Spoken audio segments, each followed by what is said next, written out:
Even getting out of bed in the morning is thrilling in my home. I roll out of bed and plummet to the net below. Bouncing on it wakes me up, so I can climb the remaining 50 feet of rope and silk and finally land safe and sound on the ground, only to find myself surrounded by lions. Want to see more crazy stories like this one? Show us some love by hitting those like and subscribe buttons below. But wait, before I go on, I have a huge announcement to make. Storytime Animated is doing a massive giveaway for our awesome viewers. This week, we'll be giving away, drumroll please, an Apple laptop. If you want a chance at winning, you must be subscribed to the channel, like this video, and share this video with 3 friends. Then, lastly, leave a comment below on how long have you been watching us? That's all. Check the description for more information. And now, back to the story. I usually spend my days running from one place to another, and that day was no different. I'm always delivering wigs, carrying sacks of peanuts, and helping set up the food stands. But it's worth it, especially for that night. That night, our circus was in that city for the first time ever. Here's the wig you asked for, Mom, I said as I walked through the beads on my parents' tent entrance. Thanks, Pumpkin, she said. She was sitting at her vanity doing her makeup. I could tell something was off, because her hand was shaking as she applied lipstick. I was about to ask what was wrong when my dad strutted in. He was getting ready for the show by lifting his huge weights. He put them down and his arms were shaking. Kidding weak, aren't you? I laughed. Watch who you call weak, kid, he grumbled. My dad was super strong, though. I mean, that was his whole act. So I didn't know why he was shaking. Are you guys okay? You both seem nervous, I said to my parents. We're fine, sweetie. Go finish getting ready for the show, said my mom. As I was leaving, I turned around and saw my dad rubbing Mom's shoulders and whispering. I stood behind the heavy curtains hiding from the audience. With a loud bang on the drums, most of the lights went out, except one spotlight. I rolled into view for the audience on an enormous ball. Ladies and gentlemen, I exclaimed as I rolled around the stage. It's my honor to present. There was a drum roll. Then all the lights turned on, revealing everyone in our circus. Fantasy Circus! The audience went wild. As the ringmaster, it was my job to get the show started. But after that, I only had one routine. From backstage, I watched my parents work their magic. I was a little worried because they seemed on edge, but the routine went perfectly. My mom pretended she fainted while on the trapeze, only to fall into my dad's arms and be juggled like a ball. The music changed to something more exciting. The spotlight was the only light on again. I walked into it calmly. Ladies and gentlemen, what would you do if you were faced with a beast? I asked the audience. A beast so powerful, it could tear you to shreds, I exclaimed. When I felt like I could cut the tension with a knife, the lights then turned on fully, revealing 2 huge cages at my sides, full of lions. Dearest audience, I do ask you to keep your screaming to a minimum. I may be strong, but even I may be powerless if these beasts become agitated, I explained in mock concern. I threw smoke bombs in front of the cage doors, and when the smoke dissipated, the doors were open and the lions were free. To the audience, I looked terrified. I acted as if I was trying to find an escape. The lions were preparing to charge at me, leaving a gap in their circle. A rope dropped down, so I ran to grab it and swung over the audience. The lions came chasing after me. I was focused on my act when I got distracted by some members of the audience. It was a couple with a kid, but the kid looked like me. My grip on the rope loosened. I tried to grab it again, but I couldn't, and I was falling into a pack of lions. They all had their mouths open too, a dozen fangs just waiting to snatch me up. The crowd gasped as I fell. I thought I was for sure about to break a few bones when my fall was cushioned. Good boy, Rocky, I whispered to my favorite lion after he caught me. He jumped up on the cages and leapt over the rest of the lions with me sitting on his back. The audience cheered and gasped. I stood on Rocky's head and bowed before taking my lions backstage. Everyone backstage crowded me at once, asking if I was okay. They all saw how my hand slipped and thought I was in danger. I realized my parents weren't there, pinching my cheeks and scolding me about not being careful enough. I saw that they were looking through a little gap in the curtains leading to the stage. My dad was rubbing my mom's back, as if to calm her down. I expected a sleepless night from the excitement, but I was tossing and turning with this weird feeling in my gut. For some reason, I kept thinking about that kid I saw. That kid looked exactly like me, maybe around 10 years younger. I knew I was adopted because my parents and I looked nothing alike. Could that kid and I be related? I climbed out of bed and snuck past all the sleeping animals toward my parents' tent. Guys, I saw this couple with a kid at the show and I began, before my dad burst out crying out of nowhere. My parents were both sitting at the edge of their bed when I walked in. My dad was trying to explain something between sobs while my mom tried to calm him down. We were scared that you would see them. My dad managed to say. My mom saw how confused I looked inside. She stood up and took a book out of a nearby trunk. She started flipping through it. It was a photo album full of pictures of our big circus family, as well as me growing up. She finally found what she was looking for, a picture of the first day I met my parents.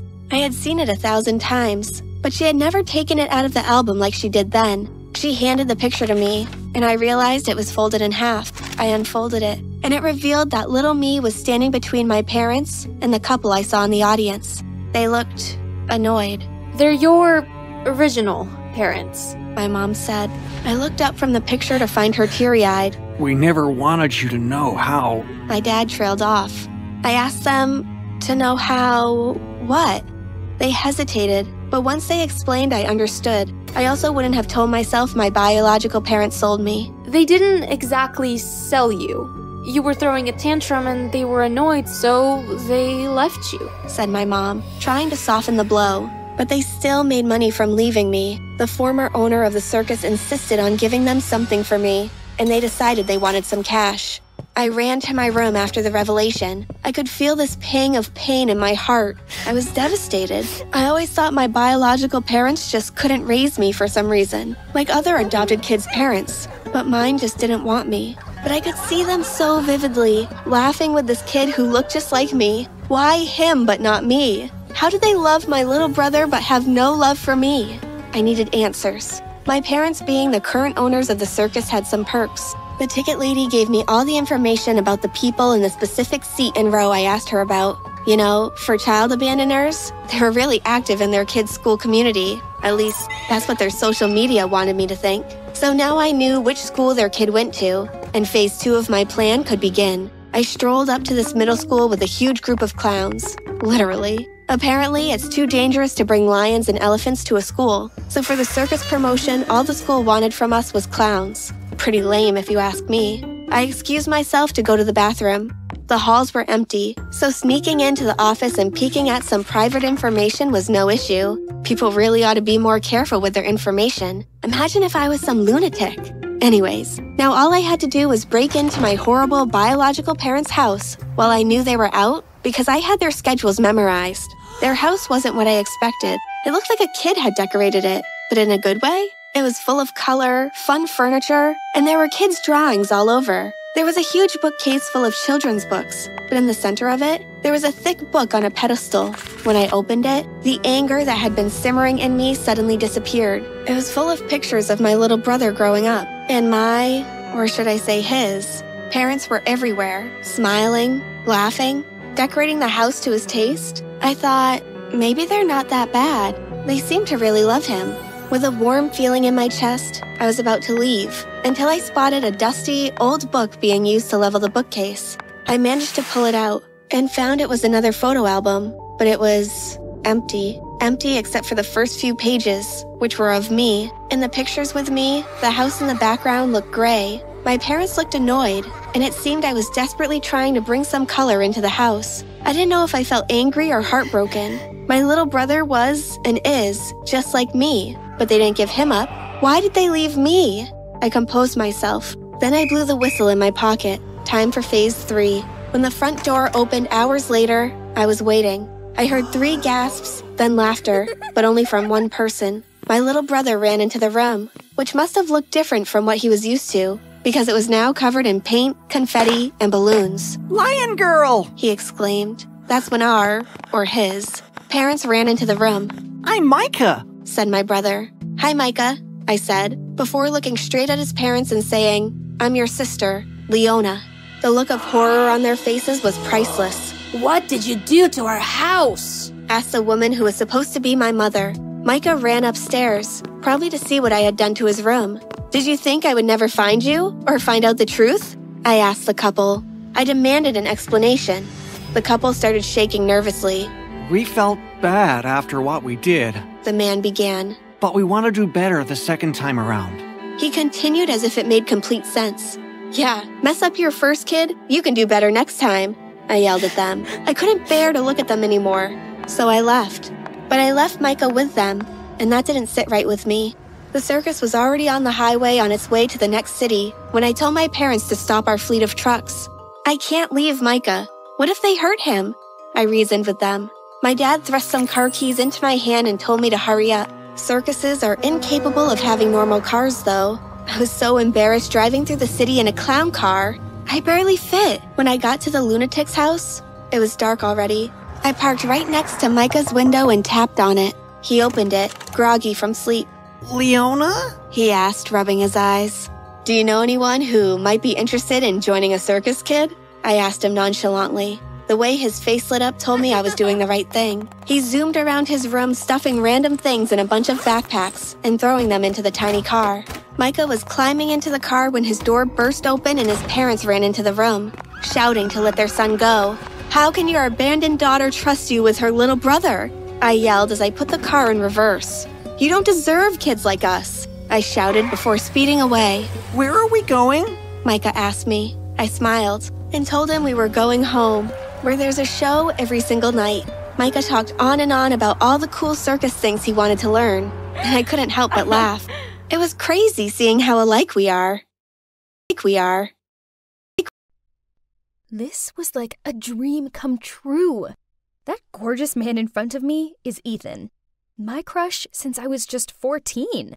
Back then, Ethan was my dad's business partner. So he'd often come over to our house for dinner. For years, I adored him in secret.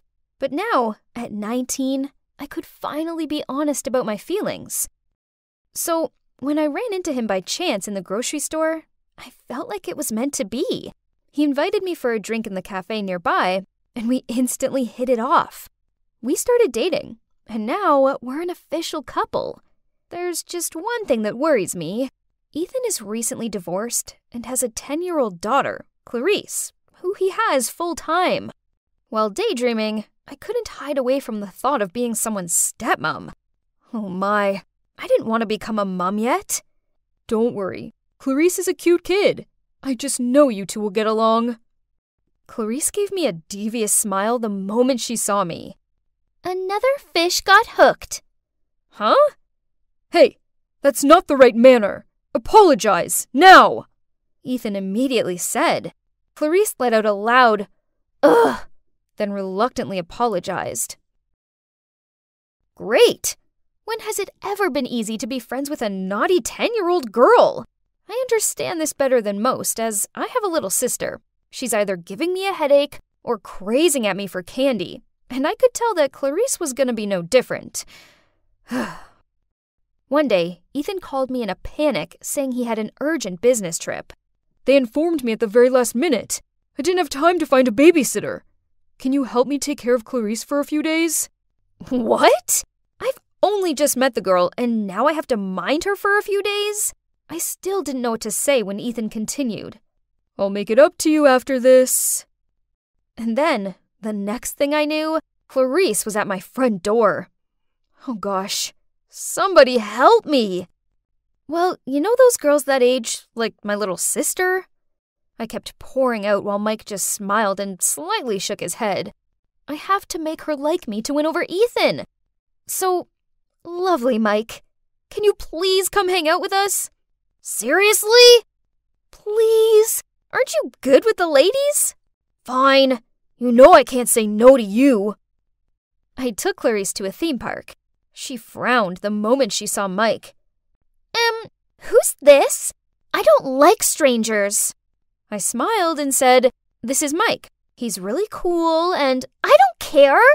Cindy? What kind of situation did you drag me into? Man, I had to ask myself that question. This wasn't what I envisioned it to be. The outing turned into a competition between them. Clarice challenged Mike to play game after game with her until she won. In the end, they played with the water guns, and I knew for sure Mike let her win. But as soon as he let go of his water gun, Clarice squirted water all over him, leaving him completely drenched. Oops. What on earth is this? That's the price for the loser. Okay, Cindy, that's enough. Have fun. And he stormed off. Oh no! What have I done to him? I stood there dumbfounded, staring at Clarice. Okay, so it was kind of funny, but I couldn't laugh at my poor friend. I want ice cream. Clarice grinned, then skipped away. Ice cream.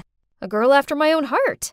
On the way home, we talked so much about her fave show, The Babysitter's Club, and how Stacy is her favorite character. Maybe the day wasn't so bad after all. A few days later, Ethan returned, and I was really excited to see him. Thank you so much for taking care of Clarice. Meanwhile, I noticed Clarice was slowly backing out, with an awkward look on her face. I thought she'd be as happy as me to see him, but it didn't seem that way. Darling, are you okay? Are you sick? I'm okay. I need to go to my room. After that, at dinner, the question, "Are you sick?" was raised no less than 10 times, and it made me feel sick too. I said I'm not sick, and I don't want to see a doctor. Ethan, I think Clarice is fine, so maybe stop asking her. Hearing that, Ethan seemed uncomfortable and turned away. Weird. What was wrong with them? Maybe this was just something they did. Whatever it is, I wasn't enjoying this heavy atmosphere.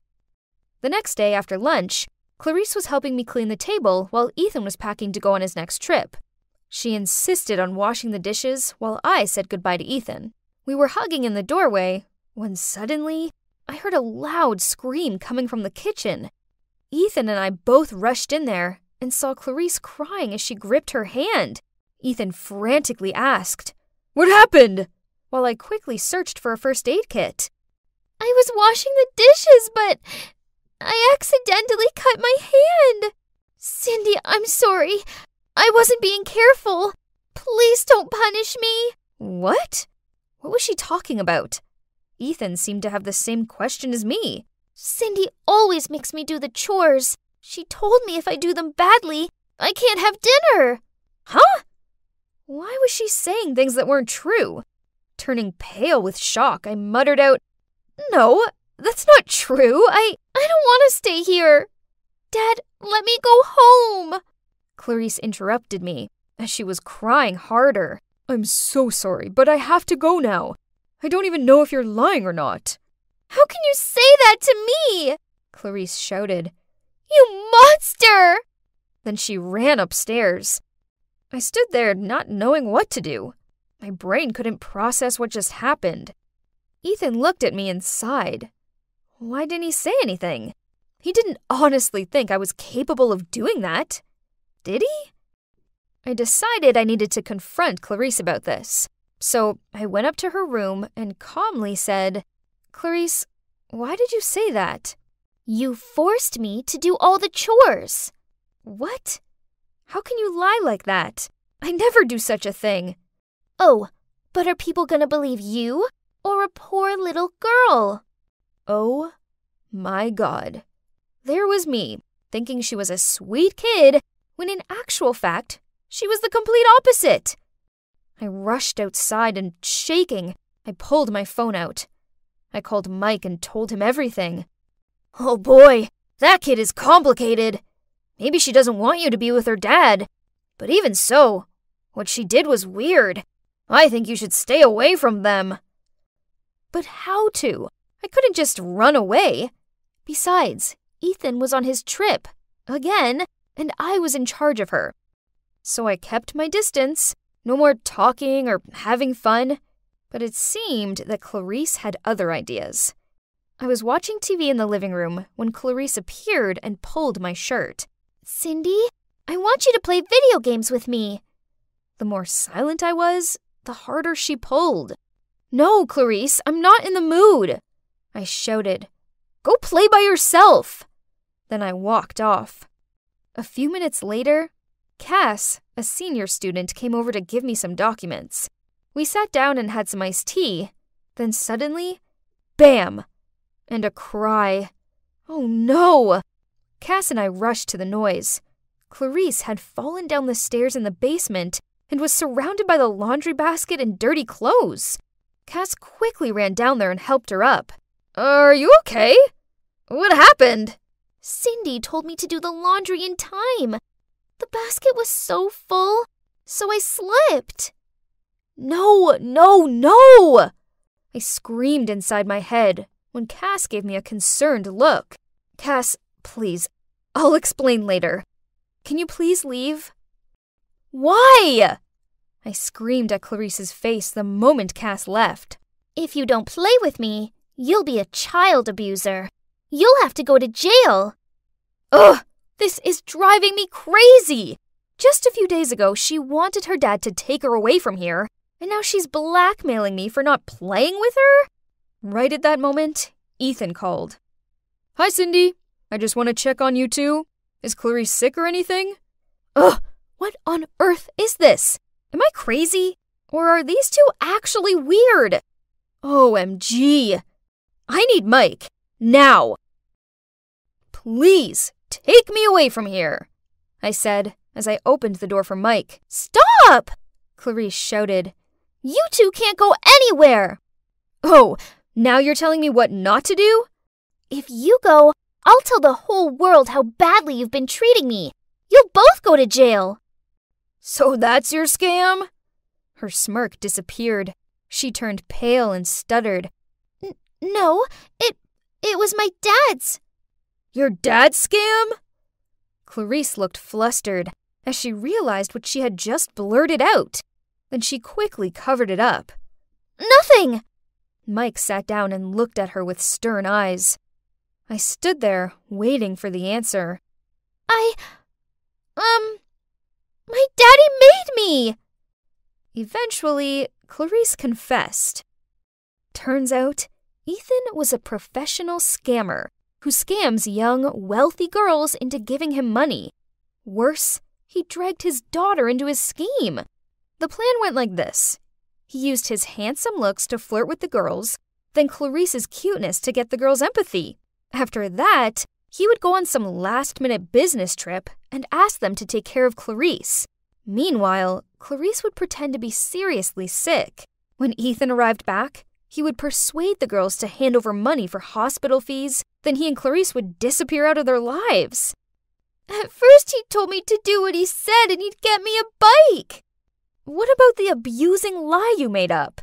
I asked, still shocked. I made up that excuse so Dad would take me away.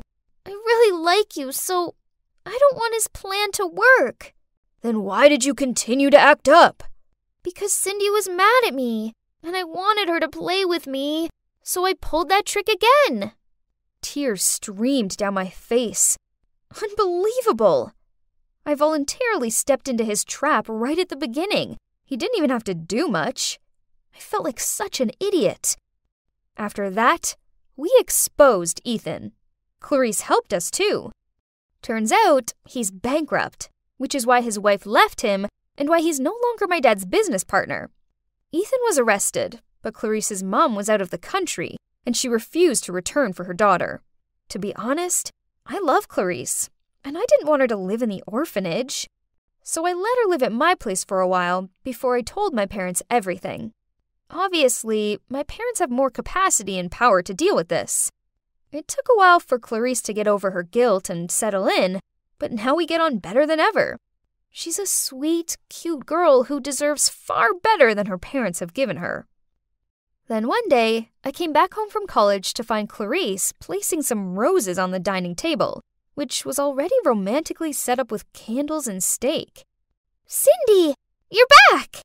How can you prepare a full dinner like this? Clarice didn't say anything. She just giggled and ran to her room. Someone hugged me from behind. Would you mind being my date tonight? It was Mike. Thinking about it, I guess my perfect man was right under my nose this entire time. So, grinning, I turned around and replied, I thought you'd never ask.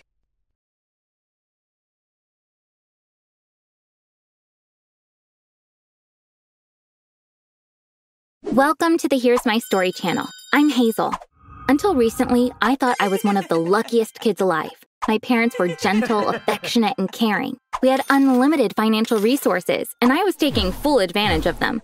For example, I took tennis lessons from a world champion. We lived in a crowded city with congested traffic, so my brother and I took a helicopter to school. We lived in a fabulous mansion. We used to fly abroad with my dad's private plane every chance we got. In short, it felt as if everything around me was designed to make me happy, and I was very happy. Until the weekend, I went to stay at our mountain chalet with my cousin. I love my cousin Stella. She's 4 years older than me, so she's like an older sister to me. I always ask her opinion whenever I need to make an important decision. One day, Stella called me up. "Do you have any plans for the weekend? Our chalet is available. We could have a nice girls' weekend," she said. I gladly accepted her offer. When we arrived at the chalet, we immediately lit the fireplace. We made ourselves some hot chocolate and settled in front of the fire. Out of nowhere, my cousin said, "Hazel, I invited you here to talk about something important, but I'm so scared. You're either going to thank me or hate me for this." Needless to say, I was very surprised. "You know I will never hate you. Please tell me before I start freaking out," I replied. Stella took a deep breath. "Last month, I went on a road trip with my parents. They thought I was sleeping in the back seat, so they started talking about you. My mom said they still haven't told Hazel, but it's her right to know. First, I didn't understand what they were talking about, but as they went on, I learned something incredible about you." I held my breath. "What is it?" I asked. Stella was having trouble speaking. "Hazel, you're adopted. Your family is hiding it from you. I think you have a right to know. That's why I wanted to tell you," she said. That day was a turning point for me. My parents had been keeping an incredible secret from me. I wasn't their biological child. I don't want to be ungrateful. They never made me feel like I was adopted, but I still got mad at them for hiding this from me. I thought they had been deceiving me. I called them out on it as soon as I got home. When I said, "I know I'm adopted," both of them were shocked. My mom denied it by saying, "Where is this coming from? It's not true." "Mom, I don't care if I was adopted. I know you love me very much. I'm upset that you've been keeping this from me." My dad turned to my mom. "Love, we shouldn't hold on to this any longer. It's already too late. Hazel should have heard this from us," he said. My mom started crying. "It doesn't matter to us that you're adopted. You're our one and only daughter," she said, embracing me. I asked them the first question that came to me. "Is my brother adopted too?" My mom shook her head, saying, "No." I had a million questions running through my head. Why did you adopt me? When did you adopt me? Where did you adopt me from? For some reason, my mom was being vague in her answers. She was avoiding my questions. I asked the most pressing question I had. "Do you know who my biological family is? Can I meet them?" My mom got really mad. "Of course not. I'm the one who raised you. Why are you curious about them? We don't know who they are anyway," she yelled. Just as I was about to say something, my mom said, "Hazel, you know as much as you need to know. Don't ask any more questions. This conversation is over." In the days that followed, my mom kept the same attitude about this issue. She got upset whenever I brought it up. Normally, she's a calm person. I was shocked to see her overreact every time. Apparently, there was a reason why she was acting like this, and it would take me months to find out that there was an even bigger secret behind it. When I realized asking my mom was no use, I decided to reach out to my dad. Normally, a mother doesn't give up her baby. I want to know about my biological mother's story, or I'll keep wondering about it all my life, I said. My dad said, "Honey, I understand, but we never met your biological parents. In the first years of our marriage, your mother really wanted to have a baby, but we couldn't conceive. Finally, we decided to adopt. We got you from a children's home. It's been a long time, but we can go there tomorrow and try to find out." The next day, we went to the children's home without telling my mom. When we walked into the director's room, my dad was happy to realize it was the same director from all those years ago. "Do you remember me? We adopted our daughter Hazel from you. Now we're looking for her biological family. Could you look at your records and help us?" he pleaded. For some reason, the director got really upset when he heard this. "We never divulged the identity of the parents. I'm going to have to ask you to leave now," he said, showing us the door. My dad was shocked. "I don't know why you're being rude to us. I made a hefty donation to this home when we adopted Hazel. You could at least help us in return," he insisted. The director wouldn't budge. "Please stop. It's impossible for me to help you," he said. So we had to leave. My dad is a civil engineer who built most of the government buildings in our city. That's why he knows a lot of the city officials really well. He called the mayor and told him about this. "Could you help me get my daughter's file from the children's home?" he asked. The mayor complied. "I'm going to go and take this file personally and bring it to you tomorrow," he promised. I was so happy to hear that. I was sure that very file contained all the information I needed to find out about my biological family. The next day when I came home from school, I walked into my dad's study. I asked, "Dad, did you get my file? Does it contain any information on my biological family?" My dad avoided eye contact with me and said, "The mayor called me. There's no information about you at the home. I think we should let this go." There was something off with my dad's demeanor. "Dad, it was only yesterday that you told me I had a right to know. Why are you saying this now?" I asked.